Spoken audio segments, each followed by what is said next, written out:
नमस्कार दोस्तों, स्वागत है आप सभी का आपके अपने चैनल बेस्ट जी के टेस्ट में। तो दोस्तों, हिंदी के एक और शानदार वीडियो लेकर हाजिर हुए हैं हम।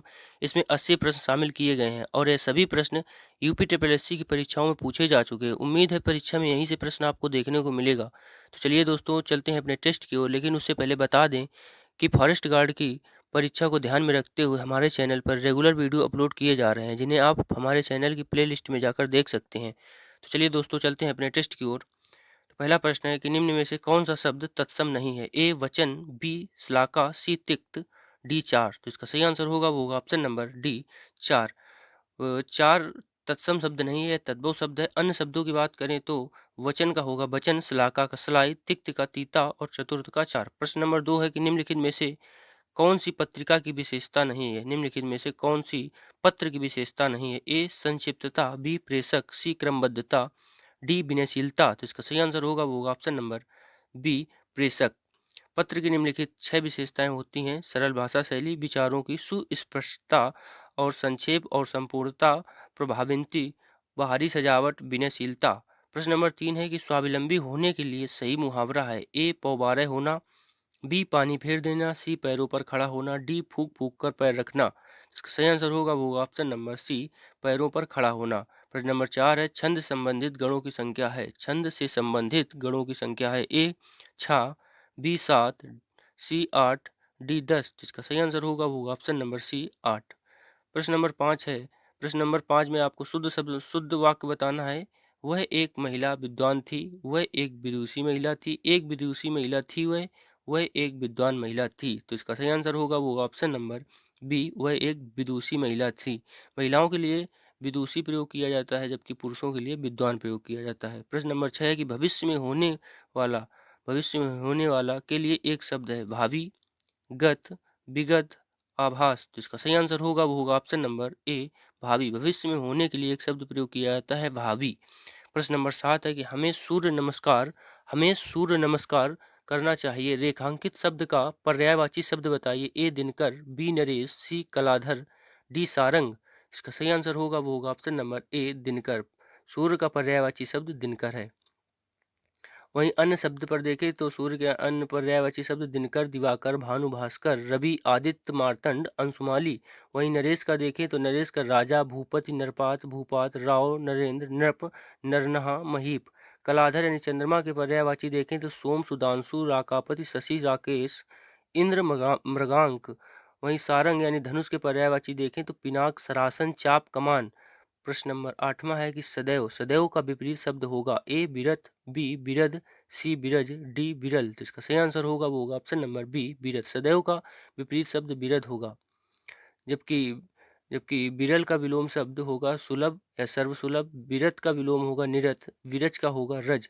प्रश्न नंबर 9 है कि दुकाल में कैसा उपसर्ग है? दुकाल में कैसा उपसर्ग है? ए उर्दू, बी फारसी, सी हिंदी, डी अरबी। इसका सही आंसर होगा वो ऑप्शन नंबर सी हिंदी। दुकाल में हिंदी उपसर्ग है।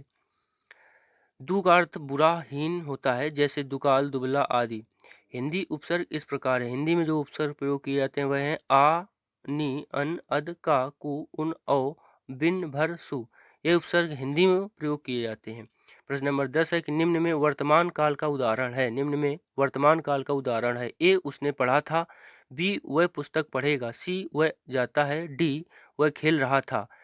तो इसका सही आंसर होगा वो होगा ऑप्शन नंबर सी वह जाता है। वह जाता है वर्तमान काल का सही उदाहरण है, जबकि उसने पढ़ा था यह भूतकाल होगा। वह पुस्तक पढ़ेगा भविष्य काल, वह जाता है वर्तमान काल, वह खेल रहा था ये हो जाएगा भूतकाल।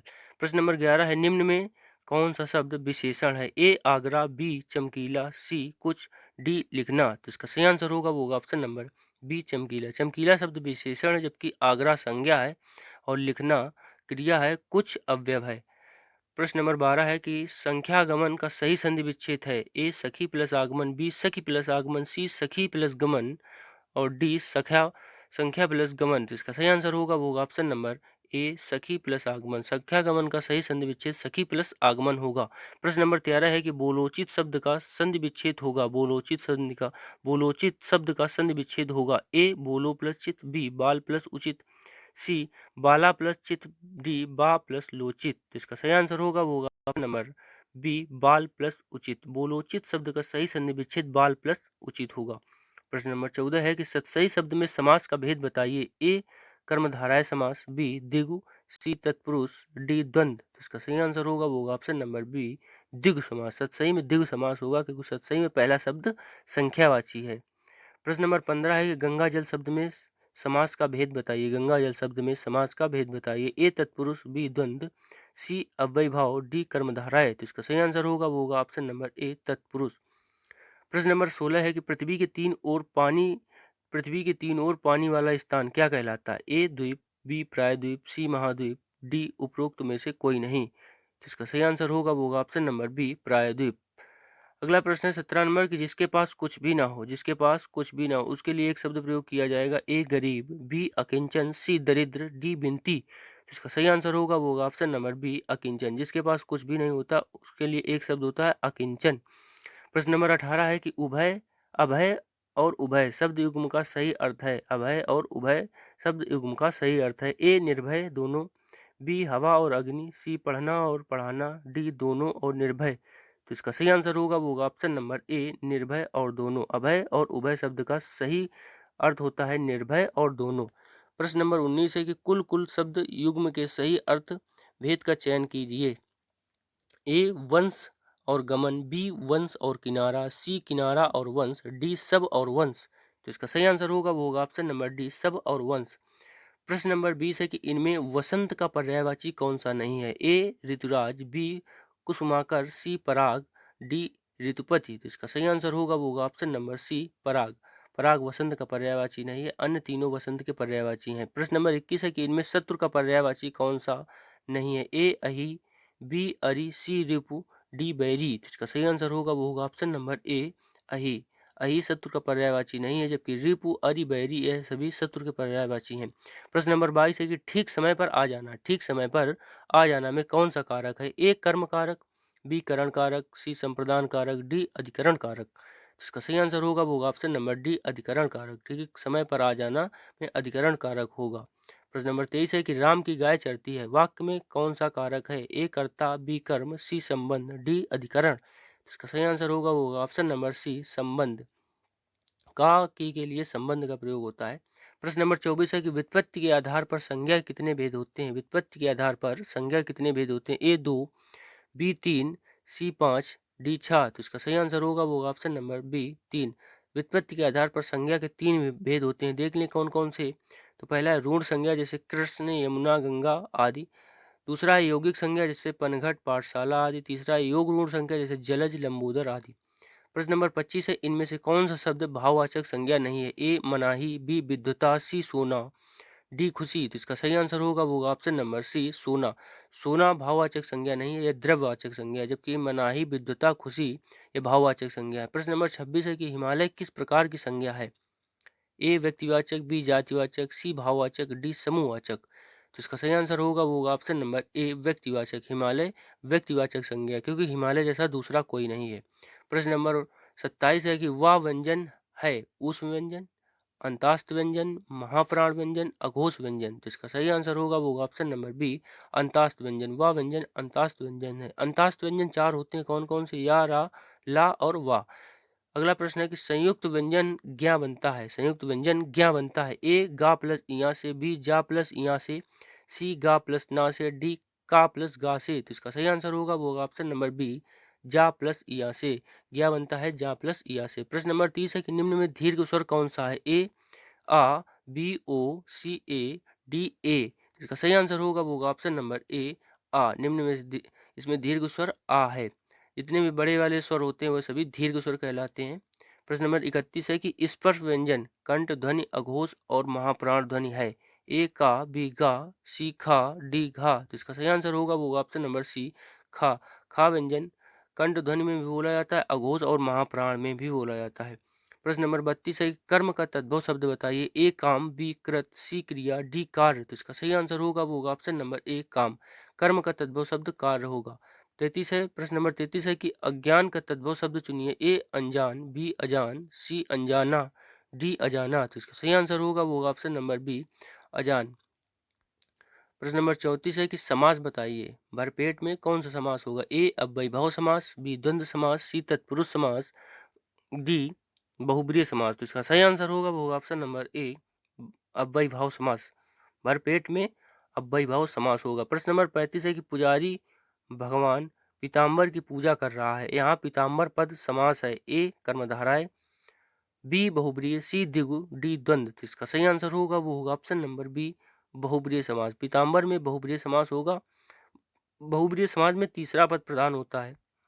प्रश्न नंबर 36 है पौ बारह होना। ए दांव हारना, बी कार्य सिद्ध होना, सी लाभ ही लाभ होना, डी सुबह हो जाना। तो इसका सही आंसर होगा वो होगा ऑप्शन नंबर सी, लाभ ही लाभ होना। प्रश्न नंबर 37 है कि अक्ल का दुश्मन मुहावरे का अर्थ है। ए मित्र, बी महापंडित, सी महामूर्ख, डी शत्रु। तो इसका सही आंसर होगा वो होगा ऑप्शन नंबर सी, महामूर्ख।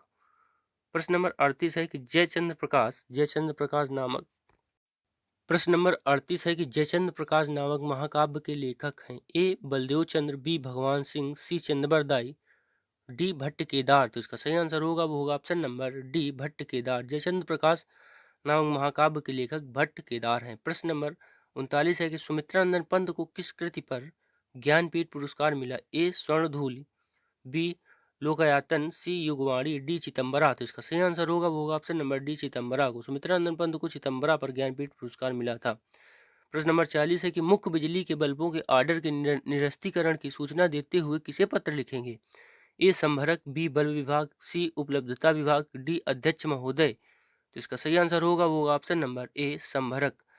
प्रश्न नंबर 41 है इनमें से कौन सा कार्यालय आदेश के मूल गुण नहीं है। ए अनौपचारिकता, बी नापातुला, सी निर्वैयक्तिक और डी बाहर भीतरी बातें। तो इसका सही आंसर होगा वो होगा ऑप्शन नंबर डी, बाहर भीतरी बातें। प्रश्न नंबर 42 है कि जबान पर लगाम न होना। ए स्पष्टवादी होना, बी अनावश्यक रूप से स्पष्टवादी होना, सी सदैव कठोर होना, सी सदैव कठोर वचन कहना, डी सर्वत्र अपनी वाग्मिकता दिखाना। तो इसका सही आंसर होगा वो होगा ऑप्शन नंबर बी, अनावश्यक रूप से स्पष्टवादी होना। प्रश्न नंबर 43 है कि नाक का बाल होना मुहावरे का अर्थ है। ए शत्रु होना, बी नाक में बीमारी होना, सी अकारण प्रिय होना, डी दरिया दिल होना। इसका सही आंसर होगा वो होगा ऑप्शन नंबर सी, अकारण प्रिय होना। प्रश्न नंबर 44 है कि अशुद्ध वाक्य का चयन कीजिए। ए कामायनी उच्च कोटि का काव्य है, बी माता पिता पूजनीय है, सी आपका भविष्य उज्जवल हो, डी इस पुस्तक का नया संस्करण प्रकाशित हो रहा है। तो इसमें अशुद्ध वाक्य ऑप्शन नंबर बी होगा, माता पिता पूजनीय है। प्रश्न नंबर 45 है कि शुद्ध वाक्य छाटिए। ए मुझसे यह काम संभव नहीं हो सकता, बी वह बिल्कुल बात करना नहीं चाहती, सी मैं आपकी भक्ति करता हूँ, डी बाघ और बकरी एक घाट पानी पीते हैं। तो इसका शुद्ध वाक्य होगा वह बिल्कुल बात करना नहीं चाहती, ऑप्शन नंबर बी। प्रश्न नंबर 46 है कि जिस समास का कोई पद प्रधान नहीं होता उसे कहते हैं। ए द्विगु समास, बी द्वंद्व समास, सी कर्मधारय समास, डी बहुब्रीहि समास। तो इसका सही आंसर होगा वो होगा ऑप्शन नंबर डी, बहुब्रीहि समास। बहुब्रीहि समास में कोई पद प्रधान नहीं होता, इसमें कोई तीसरा पद प्रधान होता है। जैसे पीताम्बर, पीला है अंबर, यानी पीला वस्त्र है भगवान कृष्ण। अगला प्रश्न है कि सरासर में कौन सा समास है। ए द्वंद्व समास, बी द्विगु, सी अव्ययीभाव समास, डी तत्पुरुष समास। तो इसका सही आंसर होगा वो ऑप्शन नंबर सी, अव्ययीभाव समास। सरासर में अव्ययीभाव समास है। प्रश्न नंबर 48 है कि परिभाषा में कौन सा उपसर्ग है। ए औ, बी अपि, सी प्र, डी परि। इसका सही आंसर होगा वो ऑप्शन नंबर डी, परि। परिभाषा में परि उपसर्ग है जबकि भाषा मूल शब्द है। प्रश्न नंबर 49 है इनमें से वसंत का पर्यायवाची कौन सा नहीं है। ए ऋतुराज, बी कुसुमाकर, सी पराग, डी ऋतुपति। तो इसका सही आंसर होगा वो ऑप्शन नंबर सी, पराग। वसंत का पर्यायवाची पराग नहीं है जबकि ऋतुराज, कुसुमाकर और ऋतुपति वसंत के पर्यायवाची हैं। प्रश्न नंबर 50 है इनमें मदिरा का पर्यायवाची कौन सा नहीं है। ए सुरा, बी मधु, सी अमी, डी मद। तो इसका सही आंसर होगा वो ऑप्शन नंबर सी, अमी। अमी मदिरा का पर्यायवाची नहीं होता है, अमृत का पर्यायवाची होता है, जबकि सुरा, मधु और मद ये सभी मदिरा के पर्यायवाची हैं। प्रश्न नंबर 51 है कि अखियाँ हरिदर्शन की भूखी, कैसे रहें रूप रस रांची, ए बतियाँ सुन रूखी। उपयुक्त पंक्तियों में से कौन सा रस है। ए वीर रस, सी बी वियोग श्रृंगार रस, सी शांत रस और डी संयोग श्रृंगार रस। तो इसका सही आंसर होगा वो होगा ऑप्शन नंबर बी, वियोग श्रृंगार रस। प्रश्न नंबर 52 है निम्नलिखित में से कौन सा रस विभत्स का विरोधी है। ए भयानक, बी वीर, सी श्रृंगार, डी करुण रस। तो इसका सही आंसर होगा वो होगा ऑप्शन नंबर सी, श्रृंगार रस। विभत्स रस का विरोधी रस श्रृंगार रस है। विभत्स में घृणा होती है जबकि श्रृंगार में प्रेम उत्पन्न होता है। प्रश्न नंबर 53 है विस्मय स्थायी भाव। विस्मय स्थायी भाव किस रस में होता है? ए हास, बी शांत, सी अद्भुत, डी विभत्स। तो इसका सही आंसर होगा वो होगा ऑप्शन नंबर सी अद्भुत। विस्मय अद्भुत रस का स्थायी भाव है। प्रश्न नंबर 54 है लश्कर में ऊँट बदनाम का अर्थ है। लश्कर में ऊँट बदनाम का अर्थ है ए गुणवान का बदनाम, बी ऊँट का सदा एक रस, सी मूल ताल कर बदनाम होना, डी दोष किसी का पर नाम किसी और का। तो इसका सही आंसर होगा वो होगा ऑप्शन नंबर डी दोष किसी का और नाम किसी और का। प्रश्न नंबर 55 है कुछ गए फोड़ा और ससुर वैद्य कहावत का अर्थ है ए दोनों में दोष, बी मरीज वैद्य में संपर्क, सी दोनों का त्याग, डी धर्म संकट की स्थिति। तो इसका सही आंसर होगा वो ऑप्शन नंबर डी धर्म संकट की स्थिति।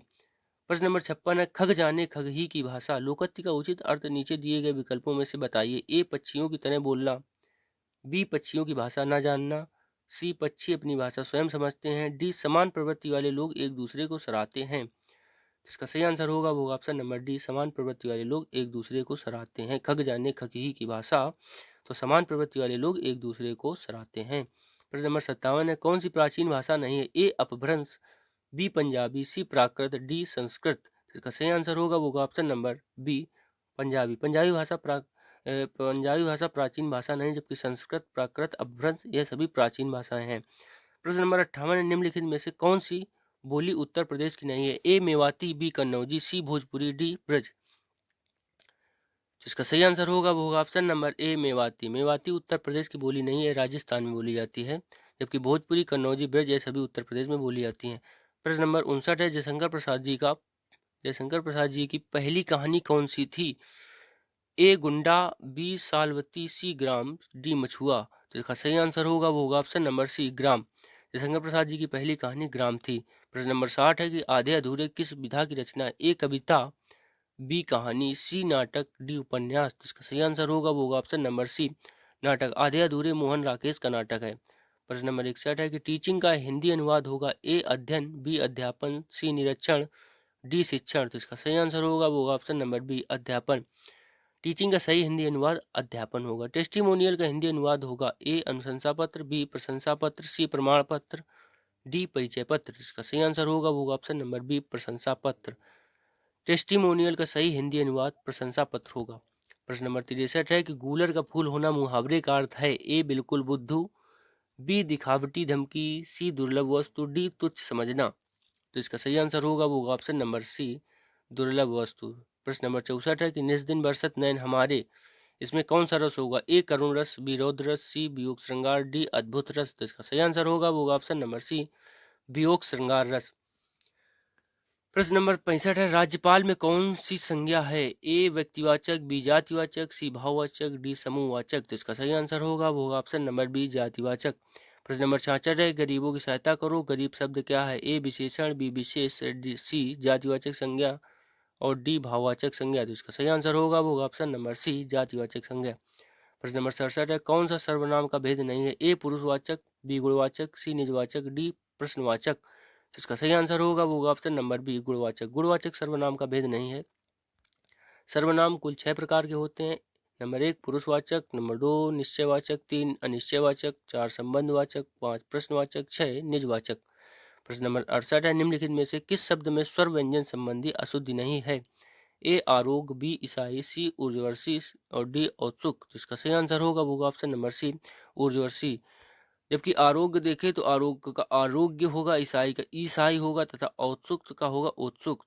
अगले प्रश्न की ओर चलते हैं। तो अगला प्रश्न है कि भाषा की सार्थक लघुत्तम इकाई किसे माना जाता है? ए शब्द, बी वर्ण, सी अर्थ, डी मात्रा। तो इसका सही आंसर होगा वो होगा ऑप्शन नंबर ए शब्द। भाषा की सार्थक लघुत्तम इकाई शब्द को माना जाता है क्योंकि शब्द ही समझ में आते हैं हमें और तभी भाषा समझ में आती है। प्रश्न नंबर 70 है कि हिंदी शब्दकोश में का के बाद कौन सा व्यंजन दिखाई देता है? ए ज्ञा, बी चा, सी खा, डी छा। तो इसका सही आंसर होगा वो होगा ऑप्शन नंबर डी छा। हिंदी शब्दकोश में का के बाद छा व्यंजन आता है। प्रश्न नंबर 71 है कि हिंदी में ध्वनियाँ कितने प्रकार की होती हैं? ए 2, बी 4, सी 6, डी 8। इसका सही आंसर होगा वो होगा ऑप्शन नंबर ए 2। हिंदी में ध्वनियाँ 2 प्रकार की होती हैं, स्वर और व्यंजन। प्रश्न नंबर 72 निम्न में दीर्घ स्वर है? AEBECADA। इसका सही आंसर होगा वो होगा ऑप्शन नंबर बी ई। प्रश्न नंबर 73 है, जो शब्द पूर्वापर संबंध से किसी भी संज्ञा के बदले आता है उसको क्या कहते हैं? ए सर्वनाम, बी विशेषण, सी क्रिया, डी क्रिया विशेषण। तो इसका सही आंसर होगा वो होगा ऑप्शन नंबर ए सर्वनाम। जो शब्द संज्ञा के स्थान पर आते हैं उन्हें सर्वनाम कहते हैं। प्रश्न नंबर 74 है कि हिंदी में कुल कितने सर्वनाम हैं? ए 9, बी 10, सी 11, डी 12। तो इसका सही आंसर होगा वो ऑप्शन नंबर सी 11। प्रश्न नंबर 75 है, प्रतिध्वनि में कौन सा उपसर्ग है? ए प्रति, बी प्रा, सी प्रत, डी प्रतिध्वत, प्रतिध्व। और इसका सही आंसर होगा वो होगा ऑप्शन नंबर ए प्रति। प्रतिध्वनि में प्रति उपसर्ग है जबकि ध्वनि मूल शब्द है। प्रश्न नंबर 76 है, निम्नलिखित शब्दों में से कौन सा शब्द संबंधवाची है? ए देव, बी देवी, सी देवी, डी देवता। तो इसका सही आंसर होगा वो ऑप्शन नंबर सी देवी। प्रश्न नंबर 77 है, असुरक्षित शब्द में कौन सा उपसर्ग है? ए आ, बी सु, सी आ प्लस सु, डी इत। इसका सही आंसर होगा वो ऑप्शन नंबर सी आ प्लस सु। असुरक्षित में आ प्लस सु उपसर्ग है जबकि रक्षित मूल शब्द है। प्रश्न नंबर 78, निम्नलिखित शब्दों में से तत्सम शब्द को पहचानिए। ए कारण, बी लोहा, सी बंदर, डी दूध। तो इसका सही आंसर होगा वो ऑप्शन नंबर ए कारण। कारण तत्सम शब्द है जबकि इसका तद्भव कारण होगा। और कारण का कारण, लोहा का लौह, बंदर का वानर, दूध का दुग्ध। प्रश्न नंबर 79 है, ज्ञानदीप किसकी रचना? ए वृंद की, बी भूषण की, सी शेख नबी की, डी रहीम की। इसका सही आंसर होगा वो ऑप्शन नंबर सी शेख नबी की। ज्ञानदीप शेख नबी की रचना है। प्रश्न नंबर 80 और अंतिम प्रश्न है कि आधुनिक ढंग से पहला एकांकी किसे माना जाता है? ए बादल की मृत्यु, बी एक घूंट, सी कारवां, डी भोर का तारा। हो गया मोर का तारा लिखा, डी भोर का तारा। तो इसका सही आंसर होगा वो ऑप्शन नंबर ए बादल की मृत्यु। तो ये रहा दोस्तों आज का टेस्ट। तो कैसा लगा आप लोगों को यह टेस्ट? कमेंट बॉक्स में ज़रूर कमेंट करना और 80 प्रश्नों में से आपका स्कोर कितना रहा कमेंट करके ज़रूर बताना। और वीडियो अच्छा लगे तो लाइक करें। यदि आप चैनल पर नए हैं तो चैनल को सब्सक्राइब करें।